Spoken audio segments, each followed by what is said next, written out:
Nahuli ang isang uri ng saltwater crocodile malapit sa Sinagpa Beach sa Boracay kahapon. Nakatakdang dalhin. Beach. Oo. Sasagpain ka nung crocodile dyan pagka nadali ka niyan. Kung ikaw nga naman ay naliligo-ligo. Ayun naman. May makita kang crocodile.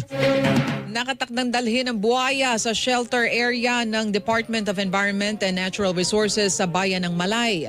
Ayon kay Catherine Ong, hepe ng Malay Municipal Disaster Risk Reduction and Management Office, tanghali ng mamataan ng ilang mga residente ang buhaya na palutang-lutang sa Diniwid Beach sa isla. Agad nagtulungan ang iba-ibang ahensya ng gobyerno para matiyak ang kaligtasan ng mga residente at turista. Kasama ang ilang residente ay nahuli ang buhaya.